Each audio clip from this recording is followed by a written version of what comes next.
Dengan menggunakan beberapa baterai seperti ini, kita akan mencoba membuat sebuah power bank jumbo yang nggak cuma bisa ngecharge HP aja, tapi juga bisa digunakan untuk menyalakan sebuah TV. Biar nggak ketinggalan, ikuti terus videonya.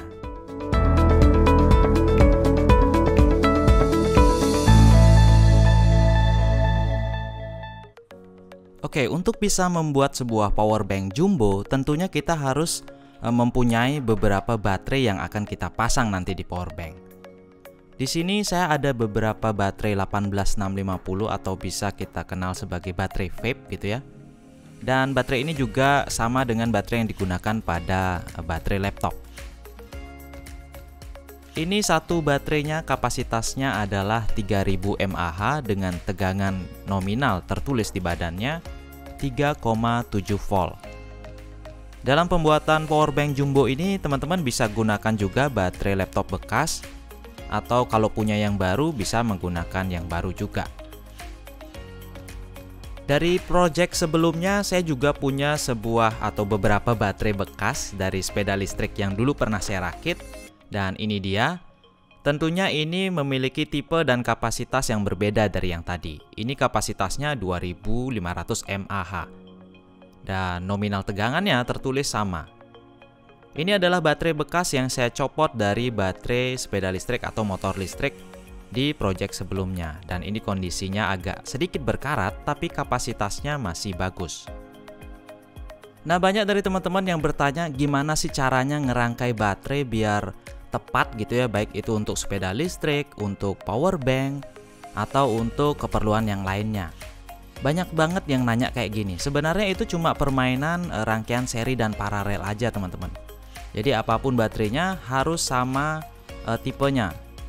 Nah, di sini kalau kita ukur baterainya, itu kalau di badannya tertulis 3,7 volt, itu kalau fullnya bisa sampai 4,2 teman-teman. Di sini terukur 4,1, artinya dia agak sedikit di bawah level fullnya. Dan mungkin sebelum kita mulai merakit baterainya menjadi power bank jumbo, ada baiknya kita belajar bagaimana cara merangkai baterainya itu sendiri ya. Oke teman-teman, kita bahas dulu tentang rangkaian baterai ya. Jadi banyak banget teman-teman yang bertanya gimana sih caranya ngerangkai baterainya, misalkan bikin power bank untuk charge HP, bikin power wall untuk rumah gitu ya. Banyak yang bingung bagaimana cara ngerangkai baterainya. Nah, tadi kan kita sudah lihat ya, satu baterai ini agak jelek ya. Satu baterai 18650 itu tertulis 3,7 volt satu baterainya. Tadi ada yang di bawah itu, mungkin baterainya lagi habis. Kalau dicas penuh dia sampai maksimal di 4,2 volt. Nah, itu baterainya ini. Ini positifnya, ini negatifnya. Nah, itu untuk baterai yang 18650 di satu selnya. Nah, terus untuk di power bank, kalau teman-teman bongkar power bank, itu ada yang menggunakan lebih dari satu baterai 18650 gitu ya. Misalkan mungkin berapa mAh gitu ya. Ini baterai, miring-miring lagi nih. Ini baterai gitu ya. Ini baterai. Ada banyak baterai nih, misalkan 4 ya. Nah, dia dirangkai paralel teman-teman ya. Dia dirangkai paralel. Jadi seperti ini. Ini misalkan kabel, ini kabel disambung ke sini, ini disambung ke sini, sambung sini, sambung sini. Ini juga ada kabel sambung ke negatif, sambung ke negatif, sambung ke negatif. Nah, seperti ini. Nah, ini kan masing-masingnya anggaplah 3,7 gitu ya. 3,7 ada 4 biji disambung paralel, dia outputnya tetap 3,7 volt teman-teman. Ini tetap 3,7 volt. Kalau dia kapasitasnya katakanlah di sini 2000 mAh ya, mAh, maka kalau kita paralel 4, dia akan menjadi 2000 dikali 4. Jadi 2 dikali 4 sama dengan 8. 8000 mAh. Jadi kalau di paralel itu kapasitasnya yang bertambah. Kalau di seri, misalkan kayak waktu SD ya, saya ingat waktu SD, baterainya disambung-sambung gitu. Ini satu baterai, ini dua baterai gitu ya. Ini disambung, ini positif, ini kita positifnya, ini negatifnya, ini positif, ini tadi ya, ini positif, ini negatif. Itu tegangannya menjadi 3,7 dikali 2, jadinya 7,4. Jadi 7,4 volt. Kalau kita 2000 mAh satu baterainya, ya kapasitasnya jadi tetap 2000 mAh ya. Karena di seri. Nah, gitu. Kalau di power bank, rangkaian baterai yang tersambung paralel ini masuk ke namanya step up ya. Step up 5 volt. Jadi ini disambung sini, sambung sini. Dari 3,7 outputnya menjadi 5 volt. Nah, itu untuk power bank ya, untuk charger HP. Nah, untuk bisa menghasilkan 220 nggak mungkin kita step up tegangannya itu dari tegangan 3,7 volt atau fullnya 4,2 volt gitu ya, nggak mungkin terlalu kecil. Nah, kalau kita ingin menghasilkan tegangan 220, kita kan menggunakan nanti bukan step up untuk tegangan 5 volt ya, kita menggunakan namanya inverter ya. Kita menggunakan inverter yang dimana di pasaran inverter itu ada yang sistem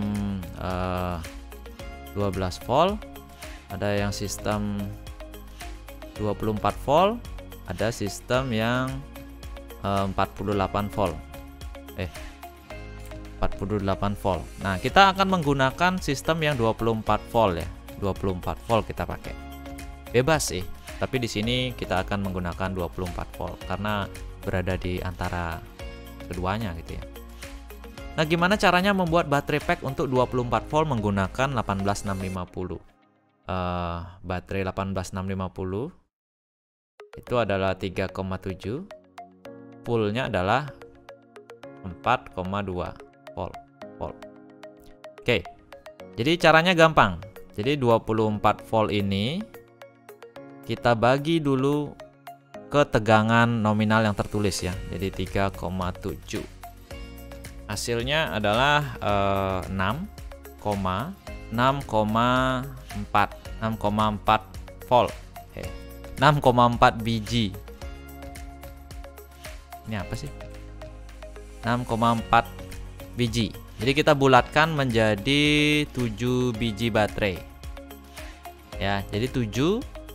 Jadi kalau kita 7 kali 3,7 volt menjadi 25,9 volt ya, masih masuk lah ya. Ini mendekati sistem 24 volt karena yang di pasaran inverternya tertulis 24 volt. Nah, bagaimana kalau kita menghitungnya 7 biji baterai tadi dikali tegangan saat fullnya, yaitu 4,2 volt. Jadi 29,4 volt teman-teman. Jadi kalau penuh baterainya nanti akan terukur 29,4 volt. Jadi sudah jelas kita akan menggunakan 7 baterai untuk membuat sistem 24 volt. 7 kali 18,650 ya. Nah, ngerangkainya tentunya seperti yang tadi sudah dijelaskan. Untuk membesarkan tegangan gitu ya. Seperti tadi kita akan menserinya. Kalau kita membesarkan kapasitas, kita akan memparalel. Nah, rangkaian serinya berarti tinggal ada 7 baterai. Ini kita gambar nih. Kita pakai 7 buah baterai. Ini kita mepet-mepetin dulu. 1 2 3 7. Oke, 7. Dan di sini positifnya, itu positifnya. Nah, saya akan ngerangkai tempat untuk baterainya. Nih, misalkan saya tanam posisikan seperti ini gitu ya. Nah, caranya merangkai seri, mungkin warnanya saya rubah dulu nih.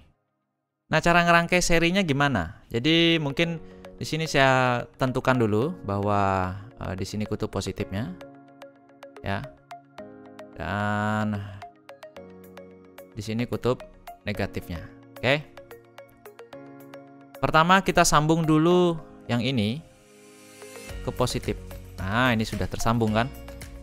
Terus karena seri, ini berarti saya hubungkan ke sini. Terus ini juga saya hubungkan ke sini. Jadi begitu seterusnya, teman-teman. Ini saya sambung ke sini. Ini saya sambung ke sini. Ini saya sambung ke sini. Dan ini saya sambung ke sini. Oke. Yang terakhir negatif. Kita tinggal sambung aja langsung ke kutub negatif. Maka kita akan dapat tadi ya tegangan 29 itu ya, maksimum 29. Tapi kalau kita pakai tegangan nominal, yaitu 3,7 dikali 7, itu kita dapat tegangan di 25,9. Maksimumnya kita dapat di 4,2 kali 7 baterai juga di 29,4. Nah, jadi kita tinggal bikin PCB-nya aja. Ini mungkin kotak PCB gitu ya. Ini kotak PCB. Nah, kita tinggal bikin desain PCB-nya aja. Nah, jadi kalau di software Eagle-nya kita lihat dulu ya. Jadi ngerangkainya sama aja, teman-teman ya. Ini misalkan positif, positif, positif, kita dirangkai saling silang gitu ya. Dan tidak lupa juga kita hubungkan konektor. Jadi ini untuk nanti BMS. Nanti kalau desain PCB-nya bakal seperti ini. Nah, seperti ini dia. Jadi mungkin kita hilangkan dulu layer atasnya. Nah, kayak gini dia. Jadi teman-teman bisa lihat ya. Ini mungkin saya akan miringkan dulu. Oke. Nah, kayak gini dia. Jadi positif, positif, positif, positif. Terus ada jalur yang nyambungin antara positif negatifnya, positif negatifnya kayak gitu. Terus ini konektor untuk ke BMS, ini konektor untuk ke BMS, dan ini konektor untuk negatif, lalu di sebelahnya positif. Saya juga bikin untuk di lubang bautnya, lubang baut atau spacernya, itu juga ada polaritasnya. Jadi bisa dapat power dari spacernya gitu ya. Ini desain PCB saya. Ini kalau kita redness, mana dia? Ini kayaknya software terlalu baru deh, jadi agak bingung juga mana redness-nya. Nah, ini dia. Dadah. Kayak gitu dia. Jadi ngeblok. Saya sengaja bikin ngeblok biar dia bisa mengantarkan arus lebih besar ya. Ini kita layer atasnya kita aktifin dulu. Nah, ini kita cetak sekarang di pabrik PCB PCBWay.com. Nah, ini kita cetak di PCBWay.com, di pabrik PCB. Dan kemarin tumben pengirimannya itu lama banget. Pengerjaan di PCBWay-nya cepet banget, cuman pengirimannya itu yang agak lama. Itu karena ada bermasalah dengan epidemik virus Omicron apa itu ya. Dan itu membuat terlambat 3-7 hari. Bener teman-teman. Jadi pencetakannya dia cuma 3 hari, tapi pengirimannya yang biasanya cuma 2-3 hari itu bertambah lagi, tambah 3. Kemarin kita tambah 4 hari sih. Jadi agak lambat. Ya, enggak apa-apa sih ya. Kemarin kita sudah cetak, ini dia. Sudah terkirim juga. Ya. Dan teman-teman bisa coba juga nyetak di PCBWay.com. Nggak cuma PCB aja, teman-teman di sini bisa nyetak 3D printer ya. Bisa kita pesan jasa CNC mesin. Bahkan kita juga bisa mesen jasa sheet metal, bukan sheet ya, apa ya? Lembaran metal fabrikasi ini ya. Dan juga kita bisa mesen injecting molding di sini. Coba kita lihat di sheet metal fabrication. Weh, seru. Nah, ini file yang diupload harus seperti ini ya, atau 2 dimensi, format DWG, DXF, PDF itu bisa, tinggal kita upload aja. Terus kalau CNC itu juga filenya seperti ini, ada step, STP gitu ya. Dan kalau 3D printing biasalah STL, OBJ gitu ya. Jadi file-file 3D bisa diupload di sana. Kita bisa nyetak bentuk-bentuk 3D print kalau kita nggak punya printer 3D gitu ya. Dan karena saya mencetak PCB kemarin ya, kita tinggal klik PCB instant code di sini aja ya. Kita bisa milih mau dipanelin oleh siapa, tapi saya jarang pakai ini. Saya lebih seneng milih single piece. Kalian bisa pilih ya mau berapa pieces nyetaknya. Kita tulis dulu ukurannya di sini, terus berapa pieces gitu ya. Dan desain teman-teman itu berapa layer? 1 layer, 2 layer, bahkan 14 layer itu bisa di sini ya. Dan bahan PCB-nya mau apa? FR4 fiber aluminium. Ini Rogers ini apa ya? Saya nggak pernah. Saya cuma pernah aluminium FR4. Nah, ini barrier atau blind bias, ini pias gini ya, yang lubang-lubang penghubung layer atas dan bawah, atau ke layer selanjutnya itu ditutup kalau yang ini. Mungkin ini kalau yang lebih dari 4 layer ya. Nah, ini ada yang copper base-nya dari tembaga. Terus yang paling sering saya gunakan, kalau ini sih saya nggak pernah ubah-ubah ya, FR4. Paling sering adalah green warna PCB, teman-teman bisa lihat ya. Kadang-kadang saya pilih ungu, black yang mengkilap, atau black yang matte. Nah, itu bisa. Hijau matte juga ada nih. Nah, seal screen ini adalah tulisan yang ada di PCB. Mau warna putih tulisannya, hitam, atau nggak isi tulisan, bisa. Terus settingan lain saya nggak terlalu pakai. Dan tinggal cetak. Jadi teman-teman bisa cetak PCB teman-teman, desainnya di PCBWay.com. Karena dengan ukuran 10 x 10 cm, itu 10 kepingnya cuma bayar $5 aja di sini. Jadi silahkan coba sendiri kalau ada desain gitu ya. Dengan format yang ya sesuai dengan ketentuannya mereka. Nah, ini banyak sekali hasil-hasilnya, dan video-video dari PCBWay juga sudah ada di sini. Jadi teman-teman bisa lihat hasilnya seperti apa. Oke, kita lanjut. Nah, setelah barangnya datang, PCB-nya datang, ini PCB-nya tumben dengan box yang lebih besar karena memang desain PCB saya sekarang lebih besar daripada produk-produk saya sebelumnya gitu ya. Seperti biasa, di sini kita mendapatkan stiker tahun lama.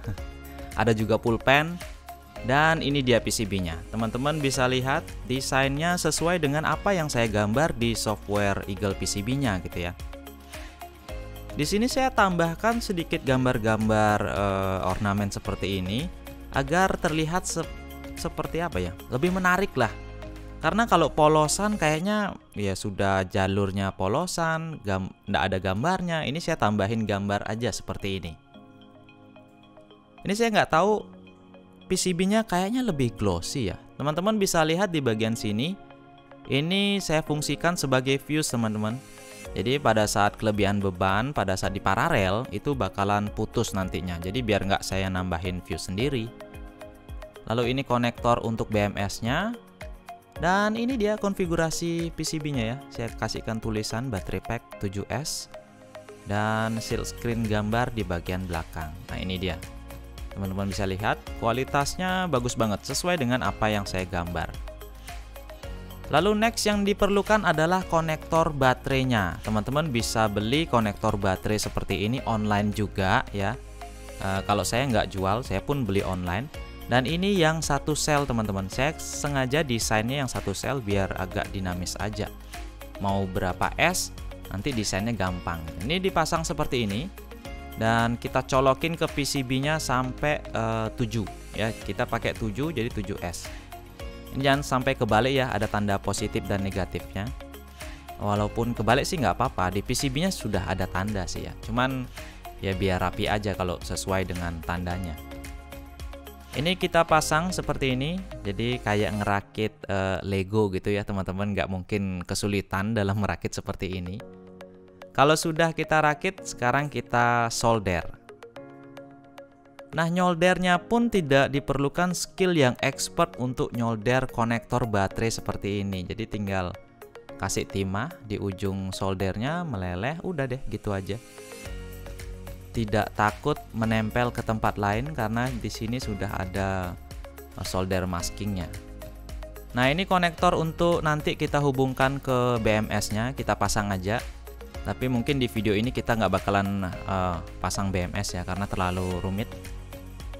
Konektornya kita solder juga. Nah, ini mungkin nyoldernya agak lebih rumit daripada yang tadi ya, karena posisinya lebih sempit. Tapi nggak apa-apa, kita solder aja. Oke, kalau sudah disolder semuanya, baterainya kita pasang, teman-teman. Jadi ini baterainya. Nah, ini dia, teman-teman. Wih, rapi banget. Baterai pack 7S dari Dwi Arsana. Dan ini saya akan bikin beberapa. Jadi nyetak PCB-nya kan 10. Nanti kita akan bikin beberapa. Kita ukur dulu tegangannya berapa, apakah sesuai dengan hitung-hitungan kita tadi ya. Dan 28,68 yang fullnya adalah 29, gitu ya. Karena memang tadi baterainya 4,1 nggak 4,2. Jadi 28,68 ini ya sudah hampir full lah ya, bisa kita gunakan lah. Nanti kita akan coba apakah bisa digunakan untuk menyalakan HP, mencharger HP atau TV ya. Nah, ini kalau sudah beberapa kita solder, kita bisa tumpuk seperti ini menggunakan spacer PCB. Spacer PCB. Di sini saya menggunakan spacer PCB yang aluminium biar lebih ringan aja. Nah, ini kalau sudah seperti ini teman-teman bisa tumpuk tinggi banget ya. Tapi saya nggak mau, saya 3 aja dulu karena baterainya cuma ada segitu. Ini kita pasang baterai terakhir ya. Oke, ya sudah, mantap bener nih. Ini adalah power bank jumbo buatan Dwi Arsana yang bisa kita gunakan untuk ngecas HP, nyalakan TV, nyalakan apapun perangkat elektronik yang tentunya rangkaiannya itu berbeda. Jadi mau bikin power bank, rangkaiannya untuk rangkaian power bank. Mau nyalain nanti untuk TV, komputer, itu rangkaiannya bukan rangkaian power bank, tapi nanti kita akan pasang rangkaian inverter di ini ya, di spacernya. Jadi untuk pertama kita coba ke HP dulu. Saya akan menyiapkan modul yang bisa digunakan sebagai power bank. Ini adalah modul charger fast charging yang saya akan berikan alligator clip. Di bawahnya tertulis 6-32 volt input. Nah, itu saya kenapa membuat baterai pack 7S, tidak 1S, tidak 3,7 ya, karena inputnya minimal adalah 6 volt. Jadi kita langsung aja coba. Nah, ini kita ini biar jelas saja kameranya ya. Kita ada HP yang tentunya support dengan fast charging, karena kalau kita menggunakan modul fast charging, HP-nya nggak fast charging ya rugi aja kita nunjukinnya. Ini langsung aja kita colokin. Ini kabelnya masih belungsutan. Belungsutan apa sih? Kusut. Oke, kusut.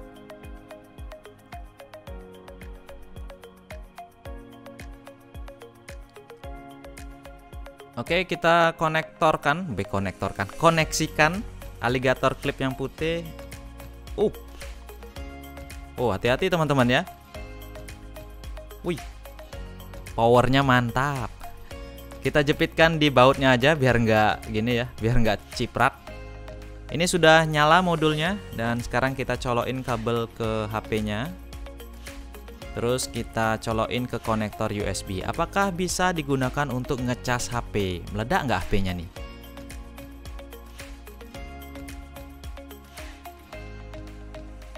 Oke, bisa dipakai untuk ngecas HP dengan normal. Pasti ada teman-teman yang ngomong, itu nanti nggak bahaya bang, HP-nya nanti bisa meledak, baterainya kebanyakan. Nggak teman-teman ya. Jadi dari rangkaian modul charger yang fast charging itu, ini fast charging ya teman-teman sudah bisa lihat. Di rangkaiannya itu sudah bisa melimit arus yang diperlukan ke HP. Jadi jangan takut HP-nya meledak karena baterainya kebanyakan. Yang penting rangkaiannya sudah benar. Dan modul yang digunakan juga itu sudah benar juga gitu ya. Jadi percobaan power bank jumbo kita sudah berhasil. Tahannya berapa lama saya belum tahu ya, karena saya belum coba, ini baru jadi teman-teman. Yang jelas ini sudah ngecas fast charging. Gimana sih nyebutinnya?